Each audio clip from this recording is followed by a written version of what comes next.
Super star Rajinikanth அவர்கள் Jailer படத்துடைய வெற்றியை தொடர்ந்து இப்போ அடுத்தடுத்த படங்களில் ரொம்பவே பிஸியாக இருந்துட்டு வராரு. ஒரு காலத்தில் பார்த்தீங்கன்னா சூப்பர் ஸ்டார் படம்லாம் ஓடாது, இனிமேல் சூப்பர் ஸ்டார் காலி, அவர் படங்கள் பார்த்தீங்கன்னா சுத்தமாக விமர்சன ரீதியாலும் சரி வசூல் ரீதியாகவும் ஒன்றுமே போகிறதில்லைன்னு சொல்லிட்டு அதிகமாக விமர்சனங்கள் சூப்பர் ஸ்டார் மேலே வைக்கப்பட்டது. ஏன்னா பார்த்தீங்கன்னா அவர் நடித்த அண்ணாத்த தர்பார் 2 படங்களையும் பார்த்தீங்கன்னா சரியாக போகலை.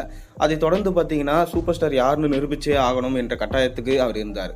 நெல்சன் கூட கூட்டணி வச்சார். நெல்சன் எடுத்த பீஸ்ட் படமும் பார்த்தீங்கன்னா மிகப்பெரிய தோல்வி.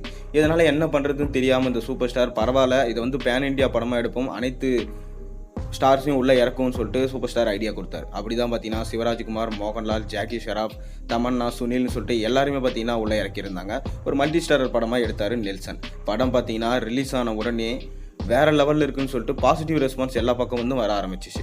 விமர்சன ரீதியாலும் சரி வசூல் ரீதியாகவும் சரி மிகப்பெரிய ஹிட். சூப்பர் ஸ்டார் பார்த்தீங்கன்னா மறுபடியும் நான் தான் சூப்பர் ஸ்டார், என்றைக்குமே பாக்ஸ் ஆஃபீஸ் கிங் நான் தான்றதை நிரூபித்தார். அப்படி தான் பார்த்தீங்கன்னா ஜெயிலர் படம் 700 கோடிக்கு மேலே வசூலை ஈட்டியது. அதைத் தொடர்ந்து ஜெயிலர் படத்தோட பார்ட் 2 எடுக்கலான்னு சொல்லிட்டு சன் பிக்சர்ஸ் முடிவு பண்ணாங்க. அப்படி தான் பார்த்தீங்கன்னா நம்ம நெல்சன் கிட்ட ஒரு 50 கோடி அட்வான்ஸ் கொடுத்து நீங்கள் ஜெயிலர் படத்துடைய பார்ட் 2 கதையை ரெடி பண்ணுங்கள், அது வந்து பார்த்தீங்கன்னா மேலும் 1000 கோடிக்கு மேலே வசூலை ஈட்டி தரணும் அப்படின்னு சொல்லிட்டு அவர் சொல்லியிருக்காரு. ரஜினியும் பார்த்தீங்கன்னா இப்போ அடுத்தடுத்த படங்களில் ரொம்பவே பிஸியாக இருக்கார். அதுதான் பார்த்தீங்கன்னா தலைவர் 170. இந்த படம் வேட்டையன் என்ற டைட்டிலோட ரிலீஸ் ஆயிருக்கு. இந்த படத்தோடைய டைரக்டர் யாருன்னு பார்த்தீங்கன்னா டிஜே ஞானவேல். அவர் ஏற்கனவே பார்த்தீங்கன்னா ஜெய்பீம் படம் எடுத்தது மூலமாக ஒரு சமூக கருத்தை அழுத்தமாக சொன்னவர். இந்த படத்துலையும் பார்த்தீங்கன்னா சமூக கருத்தை அழுத்தமாக தான் சொல்ல போகிறாரு. அதாவது ரிட்டையர் ஆன போலீஸ் அதிகாரி அவர் திருப்பி வந்து என்னென்ன போலீஸ் இதில் ஸ்கேம்ஸ் நடக்குது அதெல்லாம் கண்டுபிடிச்சி எப்படி பண்ணுறாருன்றது தான் இந்த படத்தோட கதையாக இருக்கும்னு சொல்லிட்டு நமக்கு தெரிய வந்திருக்கு. மேலும் அதை தொடர்ந்து தலைவர் 171 அந்த படத்தை பார்த்தீங்கன்னா லோகேஷ் அவர்கள் தான் டைரக்ட் பண்ணுறாரு.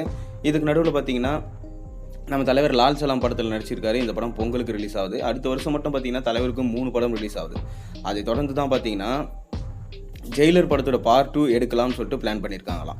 3 படம் முடிச்சதுக்கு அப்புறம் தான் பார்த்தீங்கன்னா ஜெயிலர் படத்தோட பார்ட் 2 பற்றி யோசிப்பாருன்னு சொல்லிட்டு சொல்லப்படுது. ஒரு பக்கம் சங்கர் கூட்டணியில் அடுத்த படம் இருக்கணும்னு சொல்லியிருக்காங்க.